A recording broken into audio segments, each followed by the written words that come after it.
Hi, I'm Peggy Welch. I'm a local realtor with Treeline Realty, and my mission is to give you the scoop on local businesses that you may not know about. Today, I have Sharon Hill with Rhema Consulting, and she's going to share with us how she serves our community. Hi, Sharon. Hi, Peggy. Thanks for having me. You're welcome. You're welcome. Thank you for being here. So, how did you get started with Rhema Consulting? I think that getting started with Rhema Consulting is a result of life experiences.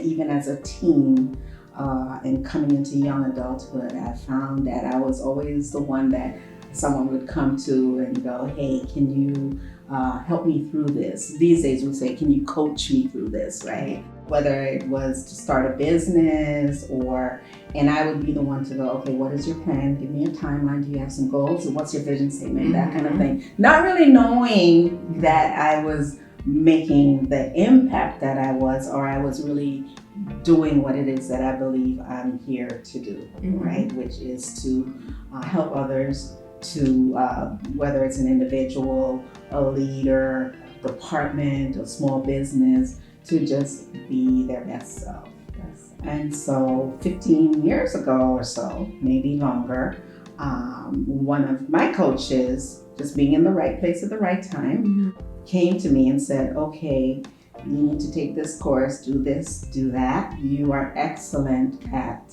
having individuals have those experiences where they're now presenting themselves in a better light and are more focused about what it is that they want to achieve." So with that, I hung my shingle and I got started. That's right. Okay. So why did you choose this profession? I think that definitely this profession, if you want to call it that, is linked to my purpose and destiny, which is to teach and train and equip others. I think if you were to look at the fivefold ministries in the Bible, teacher is it. Right. And as a teacher, trainer, coach, that is my call. That is my heart. That is my passion. And I'm in the zone when I'm doing it. So everything that I'm doing in life, which is a lot of different things, it still comes back to that teacher, trainer, empowerment, equipping others to be their best selves as a profession. Okay, so what motivates you? What motivates me is my parents, their motivation, my family, people like yourself, individuals who are in front of me all the time. I think that sometimes we're looking too far ahead to see what I can find a motivation in that or this, and it's a simple thing as looking at that person in front of you. So my children, my grandchildren, my granddaughter, she is 6 months old. She is adorable. Whenever I'm like, I just look at her picture and there it is. And just even looking at you, Peggy, as a past participant, now dear sister friend, I would call you. Sister friend. Right? Yeah. Building those really, really important, authentic relationships is motivation for me. Okay, that's awesome. So what would your customers say they love about you the most? I would say, again, it's being my best true self.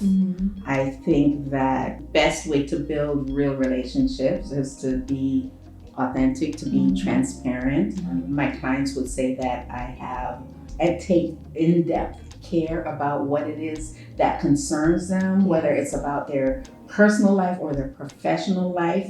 It is, I come in front of that person with an honest, genuine wanting to help them to see the best, to see the light. And in terms of, even when you look at my logo here for Rhema Consulting, it is light bursting through a stained glass window.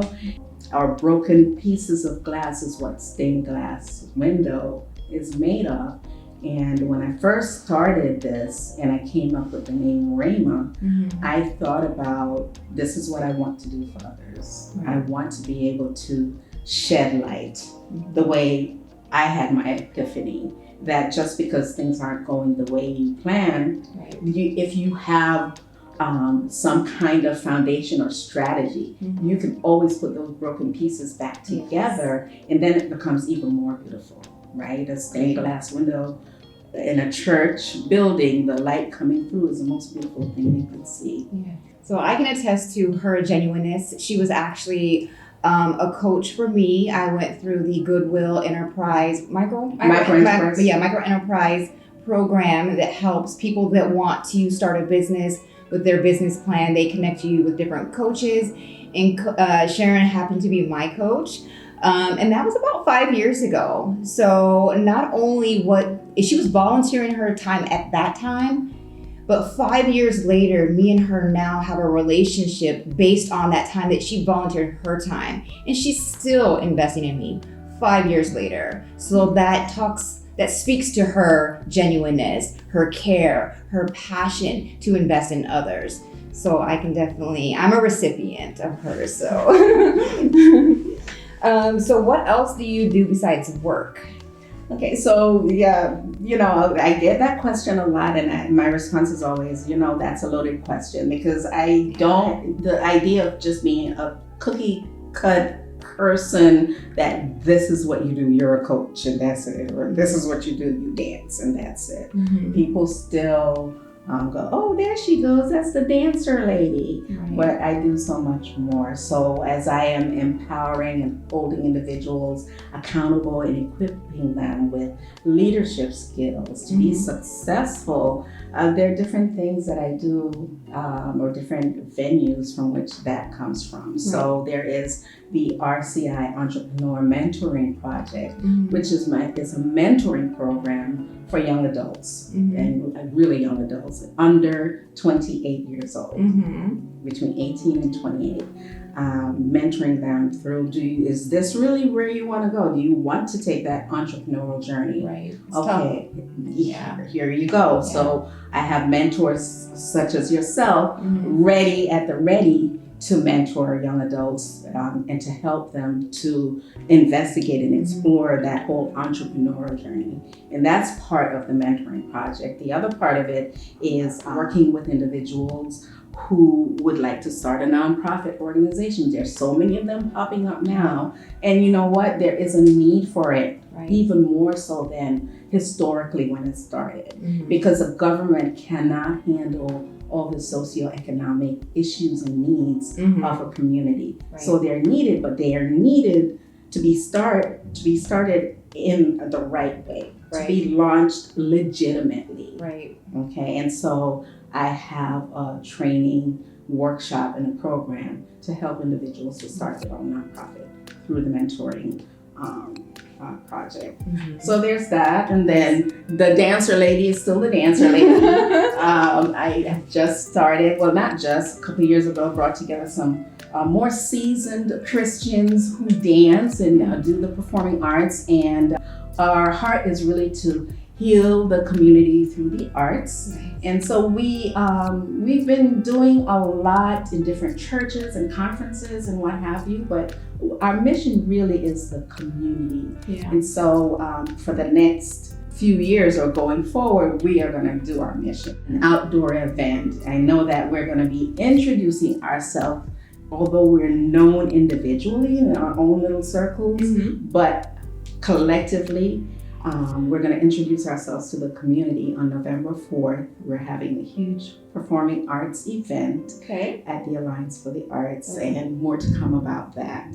What else? I also have a podcast, and the podcast is a conversation between two ladies. It kind of looks like this. We're talking about a very hard topic, which is racism. But it's depicting our journey as friends, and how we came together to actually start to have those hard conversations about the thing that a lot of people don't want to talk about. So we've gotten this makes me feel very uncomfortable. I never thought of it like that. We've had tears on the show, or podcasts. And then we've gotten a lot of, yay, this is great. We need more of that. Right. So we see that each of us, Wendy and I, we see that as a part of our purpose, our journey, what it is that God has placed us here to do. Right. We might not go out there with a picket fence Right. or picketing sign and saying yay or what have you, but just we believe that true, authentic conversation, just hearing both sides and having a heart to be empathetic is a place to start. Yeah, that's where change happens, right? So guys, when she says she doesn't, what else does she do besides work? She serves. That's what she does. So I was like waiting for something. I was like, where's that fun thing? Like I have to paint something or whatever. But her heart and what's fun for her is to serve you, to help you to become the best version of yourself. So that's to be commended, to be able to invest into others in that way and sacrifice, because it's a huge sacrifice, because sometimes you sow that seed and then you never see maybe the sprout that comes from that individual. So it's a beautiful thing that you're still, decades later, still serving with the same compassion, the same passion to want you to be better. So kudos. Yeah. So who from your childhood had the biggest impact on you? Well, I would say from my childhood, I mentioned that before in terms of motivation, but from my childhood, I would say my parents, for sure. Migrated here from the Caribbean so many years ago in the 60s. And so in the late 60s, and came here with nothing and, worked hard, elementary school education, but became entrepreneurs in their own right. They were entrepreneurs in Jamaica, and because of political issues, they came here and started from nothing and then, really acquired success. They worked really hard. So they both, my father was a man of excellence. If you're going to do it, do not half step. Right. And so I get a lot of that from him. And my mother, the passion and the compassion, that's her. Right. But it's always about believing whatever it is that you want to achieve, that you can do it. But it's not just going to happen. You're going to have to work, and you're going to have to do good work as you do it. Agreed. Definitely do the work. Parents, yes. Okay. So when your life is over, how do you want to be remembered? I would say that I would like to be remembered as someone that took care, was authentic and true to the people that I deal with, that there was not any kind of cookie cutting kind of approach to anything, that I treated each person as the unique, powerful individual that they are, and that I've impacted them with the empowerment and the tools that they need to be successful in their lives. Sounds wonderful. Well, I thank you so much. So how can, if somebody wanted to reach out to you, Sharon, at Rhema Consulting, how would they be able to do that? How could they get in contact with you? It's real easy. I would say my website is the best way. Okay. And it's www.rhemaconsultingllc.org. And if they wanted to email me, the same thing is Sharon H@rhemaconsultingllc.org. Awesome. Well, thank you so much for being with us today.